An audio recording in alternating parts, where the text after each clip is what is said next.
I gained 50,000 followers on Instagram in 60 days, which is just crazy. So today we're going to be talking about how to grow on Instagram in 2023. I'm going to share with you guys my biggest tips and my exact strategy on how I'm seeing this type of growth. And I know for a fact, if you guys implement some of these things into your own strategy, you're going to see your numbers increase. Now, a couple things real quick. Be sure to drop this video a thumbs up and make sure you guys are subscribed to the channel as well. And then obviously we're talking about Instagram. So head over to Instagram and follow your boy at JHawk, not only to, support me, but also you're going to want to follow along to some of these things we're going to be talking about in today's video. So I'm stoked to share some of these things. Let's go ahead and hop right into my first tip.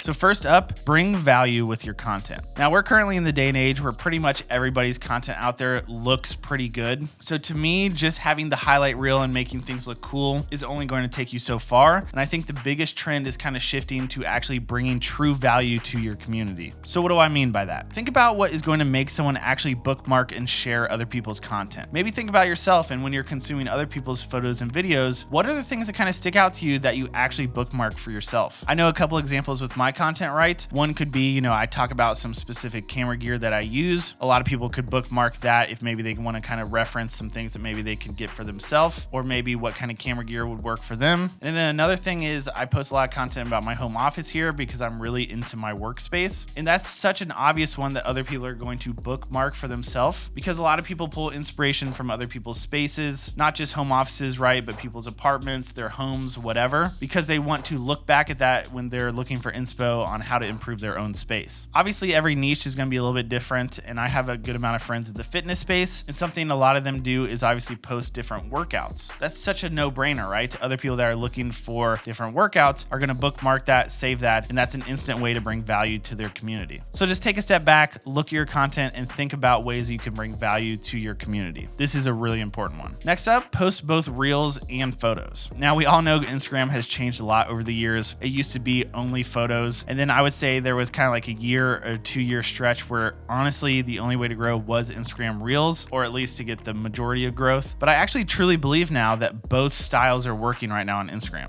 So let's break both down a little bit. First, let's talk about Instagram Reels. So for Instagram Reels, a lot of the same rules apply that's kind of been working over the past year. The biggest key is going to be keeping your viewers' attention for the entirety of your content. Some of those ways could be quick cuts, sound effects, trending sounds, captions, overlays. I'm not saying every single thing you post has to be an Instagram Reel, but if you want to see a good amount of growth right now, Instagram Reels at least have to be part of your strategy. That's just kind of the truth. So let's talk about photos for a second. Now, I myself am seeing some great numbers with photo posts lately, and I know a good amount of friends that are actually saying the same thing, but a couple tips about photo posts in general. I always like to post more than one photo. I like to have at least a minimum of 3 in a carousel post. Not only is it going to make people stick on your page or your post a little bit longer because they're going to be swiping through, but also when you do that, that is telling Instagram and the algorithm that these people are spending more time on your content, which is going to help push that out to other people. And then obviously right now we're living in this era where the photo dumps is such a big thing. A lot of people are filling up that carousel with 10 full photos, and you got to keep them fun. You got to keep them engaging. And I also recommend editing your photos, even if they are just shot with your phone. You can get presets pretty much anywhere these days. I have my own in my digital store down below, but keep the photos interesting. Figure out again how to bring value to other people. A buddy of mine, Ron, posts a ton of really cool lifestyle content, which involves a ton of different fit inspos, which again, kind of going back to that first tip, is such an easy way to bring value to his community. Because maybe when they're shopping or they're thinking about outfits or how to put together something, they're going to bookmark that and come back to it later. So to me, I think you can see growth with just posting Instagram Reels. I think you can also see growth in just posting photos. But to me, the people that are truly succeeding right now are doing a good mix of both. Next up is separate yourself. So to me, the copy and paste era of short form content is on the decline. I think a couple years ago, especially with the influx of TikTok, almost everything out there was just a very copy and paste, almost mirror image from one creator to the next. And sometimes that works, especially for views. But again, when you're thinking about what is going to make someone stay on your page, if they see the same type of content 10 posts in a row, what's going to make you stand out and make them stick around on your page specifically? You have to figure out how to bring your own voice, your own personality, and your own style to your content. And when I say bring your own voice, I mean actually bring your own voice. No matter how much someone is trying to copy your content or how much yours looks like someone else's, when you are actually talking to a camera, no one's going to be able to replicate you and your exact personality. So that's that's an easy no-brainer way of just instantly separating yourself from the crowd. It's actually pretty simple if you think about it. But yeah, figure out how to make your content feel more you and less like everybody else. A big one for me that I talk about sometimes is obviously I do a lot of content around tech, camera gear, all that kind of stuff. But personally, I'm really big into shoes. So a lot of my content, even though it might be around tech, I'm including shoes and other things that are my personal interests. So it might make my camera or tech content look a little bit different than everyone else's out there. Don't be afraid to embrace yourself and what your personality is actually like, but also you need to kind of hone in and create your own style with your content as well. That could be the way you edit your photos or videos, maybe it's the way you write your captions, or maybe it's just the way your content looks or how it makes other people feel. Now let's talk a little bit about Storyblocks. And if you aren't familiar with Storyblocks, you should be if you're a creator. This is a great way to level up your content and help you stand out. It's a huge library of assets, including motion graphic templates, music, sound effects, stock footage, and so much more. If you are looking to add that flair to your content to help separate you from others, Storyblocks has you covered. A good example is the title graphics you see throughout this video, as well as the overlays are actually from Storyblocks. Or maybe you're editing a project and realize you need a pickup shot that you weren't able to film. That's where something like the stock footage comes into play. And the best part is that they offer unlimited downloads of royalty-free content, so you don't have to worry about paying for each individual download. Now, there's a variety of pricing options and plans for whatever your budget is. The first link down in the description will take you over to Storyblocks, or go to storyblocks.com/JHawk. And I'm telling you, this is such a good resource if you're a creator.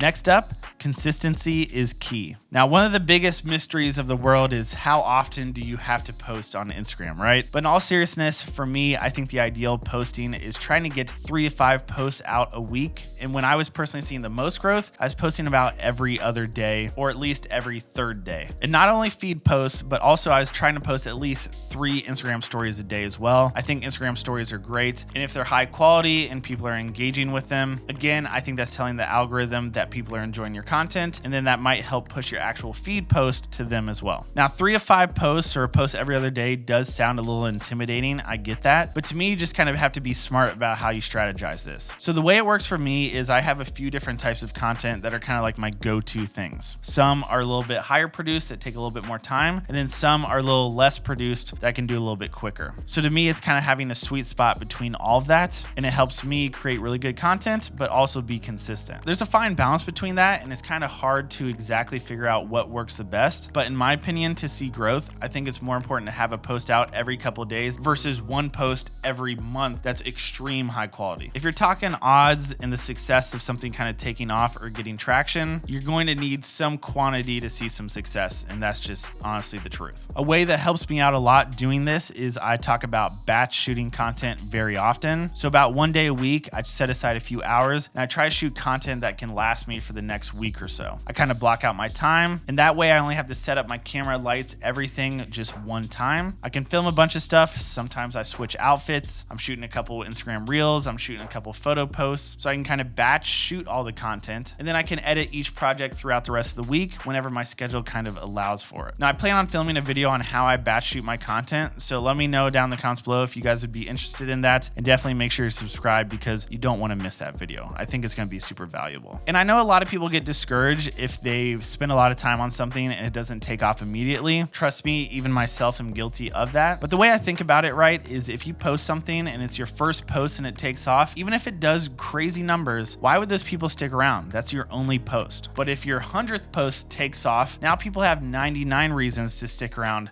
and check out your other content. So even if you don't see success right at first, don't get discouraged, keep posting, and I think it will pay off eventually. I'm telling you, consistency is really important. But guys, that is my biggest tips right now for how to grow on Instagram in 2023. It's definitely a challenging thing, and it's something that kind of always changes here or there. I actually dropped kind of a part 1 to this video a few months back when I was seeing a lot of success. At the time, I think I gained 10,000 followers in 30 days, which I was so hyped on. So for me to go from 10 to now 50,000 followers in 60 days is actually pretty insane. So something's clearly working, and I truly think if you guys apply some of these tips to your own strategy, you're going to see some success. I can't even tell you guys how many of my close friends I've kind of helped with some of these tips, and I've seen other people's numbers go up for themselves. And I'm trying not to sit here and tell you guys if you do one simple thing, there's some magic wand you can wave and you can take off. That's just not how this works. But with what I've been doing the last few months, I've truly seen real growth from it, and I'm growing a true community over on Instagram. And that's really the only reason I'm making this video, is I want to help bring you guys value. So please drop me a comment down below if you guys found this video helpful. Let me know if you guys want me to go more in depth on anything in the future. Maybe I do an entire video talking about just Instagram Reels or just photo posts and kind of diving a little bit more into those. I'm kind of open for anything, so let me know. But guys, that's going to be it for me in today's video. I hope you enjoyed watching. If you did, please drop this video a thumbs up. Make sure you subscribe to the channel as well. Go over to Instagram, send me a message or drop me a comment and say what's up, that you're coming over from YouTube. That's going to be it for me, and I will catch you guys in the next video very, very soon. Peace,